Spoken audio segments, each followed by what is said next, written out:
자, 이제 욥기를 보면 1장 20에서 22절. 욥이 이제 그 신앙이 좋아가지고서 하나님께 예배도 잘 드리고, 또 순전해가지고 굉장히 의로운 사람이었다 얘기를 하잖아요. 그런데 이제 사탄의 꼬임이라든가 아니면은 이제 사탄에 의해서 이제 굉장히 어려움을 당하게 되죠. 그리고 나서도 나중에 마지막 얘기예요. 그래도 이제 머리를 땅에 대고 엎드려서 예배하고 내가 하나님께서 나에게 생명을 주셨고 거두어 가신 이도 하나님이시다. 그래서 하나님을 찬송합니다. 마치 그 시편에서 어찌 보면은 그 탄식시가 탄식의 얘기가 먼저 나오잖아요. 그렇죠? 아, 원수들이 나를 짓밟았다. 그리고 사탄이 나를 공경에 처하게 했다. 그럼에도 나는 하나님을 찬양합니다. 이런 그래서 어쩌면은 찬양시와 탄식시가 전혀 다른 것 같지만 유사하다. 그래서 이 모든 일에 욥이 하나님을 이제 그 비난하는 그런 범죄를 저지르지 않았다. 그런 얘기를 해요. 여러분 욥기에 대해서 들어본 적 있죠? 교회에서나 성경에서? 그 욥기가 왜 의로운 사람이 고난을 받느냐? 왜 착하고 하나님 말씀 잘 듣고 신실한 사람이 벌을 받고 하는 일마다 안 되느냐? 이제 이런 것에 대한 의문을 제기하는 겁니다. 욥기는. 그래서 여기서 보면은 이제 전부 이것도 이제 시로 돼 있어요. 욥기도. 이제 그 처음에 사탄 나오고 이제 사탄이 이제 그 이제 욥에게 이제 그 재앙을 내리잖아요. 그런 부분도 거의 시에 가까워요. 반복적인 시에 가깝고. 욥기가 42장까지인데 거의 다음부터는 한 90% 이상은 시로 돼 있어요. 욥기도. 우리는 전부 욥기가 이야기처럼 돼 있는지 알잖아요. 그렇잖아요. 욥기도 90% 이상이 시예요. 그러니까 욥이 있어서 이제 새 친구들이 이제 막 욥을 비난하는 얘기, 그리고 나중에 엘리후가 나와가지고 이제 그 새 친구와 욥을 또 중재하는 얘기, 뭐 이런 것도 전부 시로 돼 있어요. 그러니까 다시 말하면 요즘 말하면 뭐라 그럴까요? 그 연극하면서 막 노래 부르면서 연극하는 게 뭐죠? 오페라이기도 하고 또 뭐죠? 뮤지컬. 뮤지컬. 그런 거예요. 욥기가 딱 그거예요. 그러니까 어찌 보면은 그 욥기를 보면은 그 이제 막 그 사탄도 나오고 하나님이 나오고 하나님과 사탄이 논쟁을 하고 막 이런 이제 것이 이제 뮤지컬로 된다고 보세요. 그러면서 노래가 착 나오고 새 친구들이 막 그 말로 하는 것이 아니라 노래로 하는 거예요. 욥을 비난하는 거죠. 그럼 욥이 노래로 응답을 하고 그 다음에 이제 그 엘리후가 짜잔 나타나가지고 노래로 야 네가 왜 그러냐 네 말이 맞고 저 말이 틀리다 뭐 이렇게 하면서 막 중재를 또 쓰고 그러면서 완전히 그 욥기는 일종의 오페라면서도 뮤지컬 음악 공연인 거예요. 한번 그렇게 욥기를 상상해 보세요. 정말 장엄해요. 욥기라고 하는 것은 하나의 이야기, 스토리면서도 시고 음악이다. 그러면서도 연극이다. 그래서 뮤지컬인 거예요. 요즘 말로 말하면 엄청난 거죠. 그런 식으로 욥을 이해하면 돼요. 그래서 보면 산문 부분과 시 부분이 이제 아마 저작권에 대한 논쟁이 있다는 얘기는 그 산문의 저자와 시 부분의 저자가 다를 거다. 뭐 학자들은 그렇게 얘기도 합니다. 왜 그런 얘기가 나오냐? 바벨론의 욥기라는 게 있어요. 이 욥기도 바벨론의 욥기가 있어요. 그래서 바벨론 그 잠언 이제 그 뒤에서에 보면 욥기하고 비슷한 새 친구하고의 논쟁의 얘기가 나와요. 그래서 의로운 친구가 고난을 받았는데 새 친구들이 의로운 친구한테 네가 잘못했으니까 이제 벌을 받지 않느냐 이런 식으로 계속 바벨론에서도 그 이제 뭐라 그러죠. 그래서 그것이 이제 어찌 보면은 바벨론의 욥기랑 이 현재 그 성경의 욥기랑 너무 비슷한데 그 바벨론의 욥기에서는 그 사탄이 등장하지 않아요. 그러니까 하나님과 사탄의 논쟁 그리고 하나님이 그 이제 욥의 생명을 뺏지는 말고 욥을 시험하라 그러잖아요. 그런 얘기는 바벨론에서는 나오지 않아요. 성경에만 나와요. 그렇기 때문에 어쩌면 학자들은 바벨론의 그 새 친구하고의 논쟁의 얘기는 바벨론에서 가져왔지만 도입부에 있는 사탄의 이야기는 이스라엘적인 거다. 그러면 사실은 이제 욥이라는 사람도 사실은 동방의 의인이라고 나오거든요, 성경에. 그렇기 때문에 사실은 이스라엘 사람이 아니에요. 동방 사람이에요. 멀리 외국 사람인 거죠. 어쩌면. 그래서 그 동방의 의인이라고 나온 거 보면 상당히 욥은 그 이스라엘하고도 좀 떨어진 그런 사람 같아요. 그러니까 이것이 이제 어디서 왔는지는 분명하지 않지만, 그리고 굉장히 동방 쪽이라 그러면은 인도 쪽, 아마 인도 방향, 어떤 그 이스라엘에서 보면은 페르시아라든가 인도 쪽에서 올 가능성이 있어요. 욥의 이야기들이. 그러면서 이제 그 아마 두 이야기가 서로 다른 이야기인데 나중에 합쳐졌을 거다, 이런 얘기도 합니다. 이런 학자들이 이런 주장을 하기도 하죠. 그래서 나중에 이제 두 개가 합쳐졌다, 이런 얘기를 합니다. 그래서 또 이제 성서 외적인 자료, 성서 바깥에 있는 이런 다른 나라의 자료하고 유사한 거는 이집트에 그 사자의 서라는 책이 있어요. 들어봤어요? 티베트에도 있죠. 티베트 불교에서도 사자의 서가 있어요. 사자의 서라는 것은 뭐냐면 죽은 자들을 위한 책이에요. 잘 죽는 법, 죽은 다음에 어떤 세계로 갈 거며, 그리고 죽은 다음에 어떻게 안전하게 다른 세계로 여행할 거냐라는 것에 대한 다양한 그 규정이 있는 책이에요. 써놓은 책이에요. 그래서 이집트에서는 이 사자서가 굉장히 유명한 책이고, 티베트 불교에서도 사자서가 굉장히 유명한 겁니다. 비슷해요. 죽은 자들을 위한 책인데 사실은 산자를 위한 책이죠. 그러니까 죽은 사람이 저 세상을 안전하게 여행할 수 있는 길을 썼지만, 사실은 살아있는 사람이 어떻게 하면 안전하게 죽을까 하는 것하고도 관계가 있는 거죠. 그래서 굉장히 이제 그 고대 사회에서는 유명한 책인 거죠. 이런 책하고 비슷한 평행부들이 이제 욥기에 나타난다. 그래서 내가 바벨론 욥기 얘기했잖아요. 의로운 사람이 고난받는데 왜 고난받을까? 아마 인간을 보다 성숙하게 이끌기 위한 하나의 자료가 아닌가, 이렇게 생각을 한다는 거죠. 그래서 이제 여기 이제 보면은 욥기에 나타난 하나님의 의는 어디에 있을까? 아, 내가 기도 열심히 하고 착한 일하고 공부 열심히 하면 잘 돼야 되는데 왜 안 되나? 그러니까 인간이 생각하는 선한 일과 하나님이 생각하는 의는 항상 일치하지 않는다는 거예요. 잠언에서 보면 일치하는 것으로 나오잖아요. 대체로 말 잘 들으면 선하면 복 받고, 그렇지만 욥기는 그렇지 않을 수도 있다라는 얘기를 하는 겁니다. 그래서 정말 절망적인 고난과 하나님에 대한 절대적인 신뢰 사이에 긴장 관계가 있다. 참 어려운 얘기죠. 굉장히 우리 상황이 절망적일 때가 있죠. 말할 수 없을 정도로 슬플 때가 있잖아요. 그리고 고난받을 때가 있잖아요. 그때 하나님이 어디 계시냐는 거예요. 하나님이 나를 모르고 나의 고난을 봐주지 않고, 내 기도를 들어주시지 않는구나. 그래서 나 교회 안 나갈 거야. 나 그래서 하나님 믿을 필요 없어. 이래서 교회 떠난 사람도 있어요. 도대체 뭐 교회가 하는 게 뭐 있냐. 교회가 뭐 이상한 짓 하고 뭐 코로나나 퍼뜨리고 근데 교회가 하면 뭐해. 이렇게 단순하게 생각하는 사람도 있다는 거죠. 또 한편으로는 또 하나님에 대한 절대적인 신뢰. 무엇이라도 하나님 말씀 믿어야 돼. 우리 교수님이 뭐라고 해도 난 믿을 거야. 이렇게 어떤 절대적으로 하나님 말씀 믿는 자기만의 신앙인 거죠. 그러니까 그렇게 얘기하지 않는 다른 방식의 신앙을 갖고 있는 것을 믿으려고, 수용하려고 하지 않아. 그러니까 믿음이라고 하는 것이 다양하거든. 사람마다 다양해.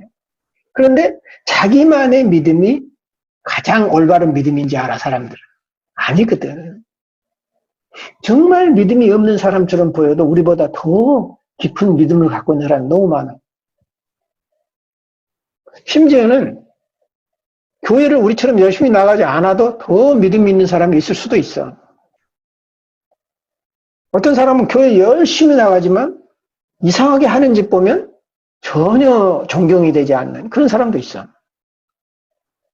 믿음이라고 하는 거는 겉으로 잘 드러나지 않는다는 거죠. 그래서 어떻게 우리의 고난과 하나님에 대한 믿음 사이를 어떻게 우리가 조화를 시킬 거냐. 이게 이제 갈등하는 거죠. 욥기는 그 신앙인의 갈등을 표현하는 거예요. 하나님에 대해서, 믿음에 대해서, 교회에 대해서, 신앙에 대해서 최선을 다했는데 왜 그렇지? 왜 이렇게 안 되지? 다시 말하면 인간의 뜻과 하나님의 뜻이 일치가 안 되는 것을 보고 갈등하는 거죠. 긴장하고. 죽을 때까지 그래야 돼요. 거기서 어느 정답을 죽기 전에 찾으면 위험해요. 죽을 때까지 갈등하는 거예요. 내 생각과 하나님의 생각이 어디에 있지, 뭐가 다르지 하고 죽을 때까지 갈등해야지. 이건 내 생각이고 이건 하나님의 생각이 하고 정하는 순간 타락해. 여러분에게는 힘든 과제입니다. 죽을 때까지 갈등한다는 거. 인간은 갈등하는 존재거든요. 갈등하기를 포기하면 인간이 아닌 거예요. 끝까지 갈등하는 거예요. 이거냐 저거냐. 그리고 그 사이에서 나름대로의 차선책을 택하는 거예요. 최선은 없어요. 어찌 보면. 최선을 다하라. 이것이 최고야라고 얘기하지만 사실은 최선은 없어. 둘째나 셋째 정도 택하는 거야. 이게 최선이지만, 난 1등 하고 싶지만, 난 오레이 하고 싶지만, 나는 B만 봐줘도 괜찮아.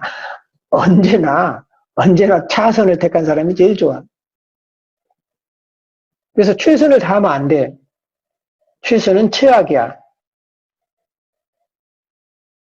꼭 괴변 같은 얘기죠. 최선이 아니야. 최선은 최악을 낳지. 근데 차선은 차선을 낳거든. 두 번째를 택하면 그 다음에도 두 번째를 택하면 돼.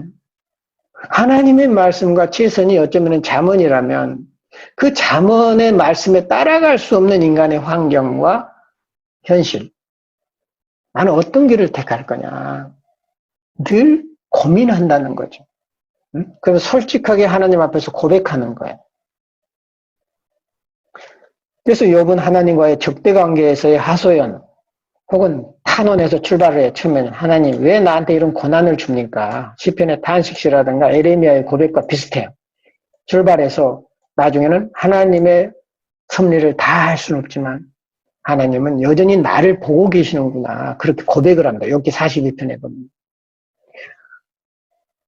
하나님의 뜻을 욥도 몰라요. 왜 자기가 고난을 받았는지를 몰라요. 그렇지만 욥이 깨달은 게 있어요. 욥기 42장에 보면 하나님이 지금까지 나를 보고 계셨다는 걸 내가 몰랐습니다. 이걸 고백해요.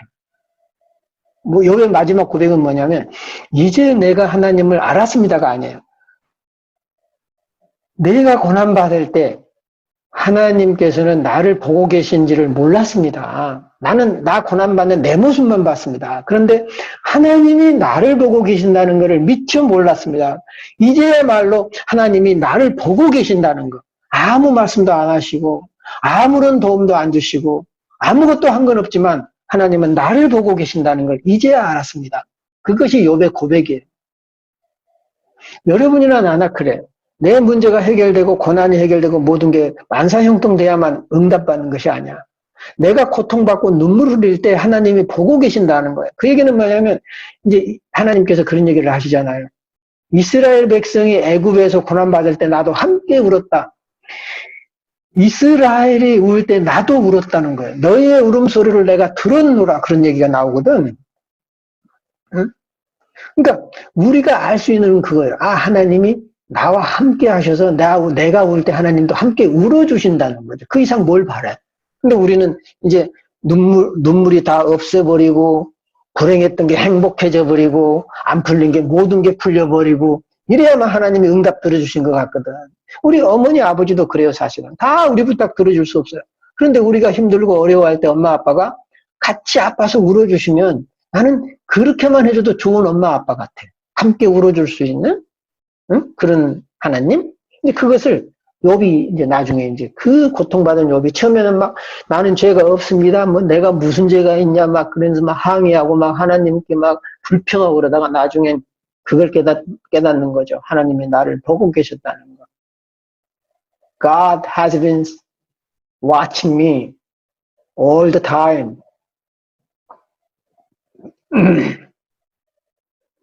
욥은 창조의 신비에 비춰볼 때 자기의 존재가 보잘것없다는 것과 다시는 자기 주장을 내세우지 않는 것을 고백합니다.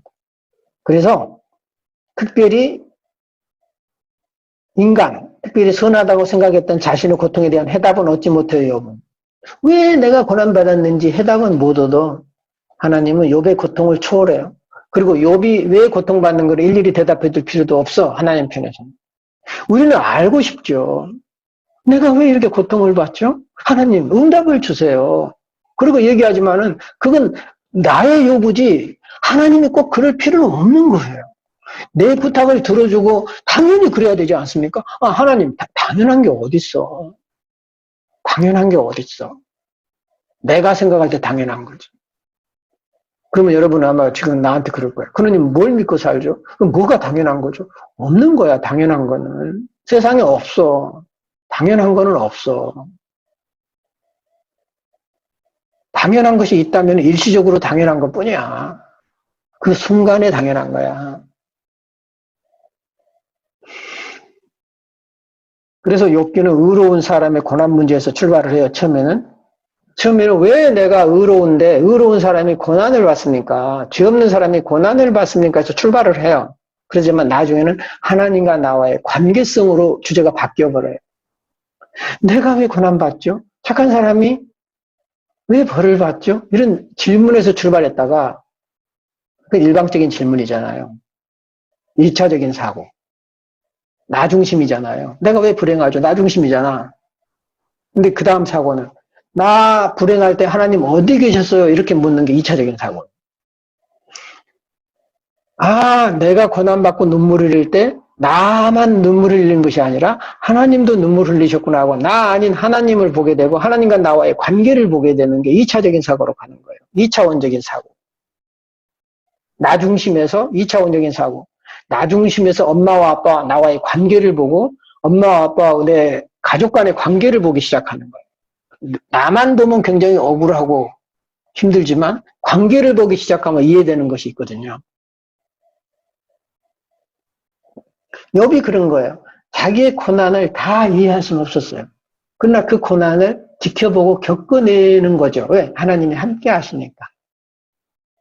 욥이 나중에 느낀 거는 그거예요. 이 고난을 내가 그대로 당하리. 응? 이유는 모르지만.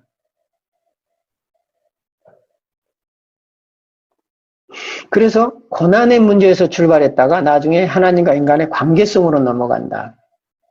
그래서 하나님과 인간 사이의 본질적인 차이점을 드러냅니다. 인간에게는 여전히 자기중심적이 될 수밖에 없고 하나님은 더 크신 하나님, 나를 넘어서는 심지어는 하나님 자신도 넘어서는 이제 이런 게 필요하죠. 그래서 심리학적인 접근은 의로운 사람이 고난받는 목회적인 치유가 필요해요. 그래서 의로운 사람이 고난받는 거, 상실과 패배, 인생의 의미를 느끼지 못하는 많은 사람들에게 그 의로운 신앙인이라고 하는 것은 뭐냐면 신앙 좋고 교회 열심히 다니고 헌금 잘하고 이런 것도 물론 의로운 신앙이겠지만 그보다는 그 고난을 그대로 겪어내면서 하나님의 섭리를 이해해 보려고 노력하는 거. 끝까지 모를 수 있어요. 끝까지. 이런 게 그 욥기에서 발견되는 거다.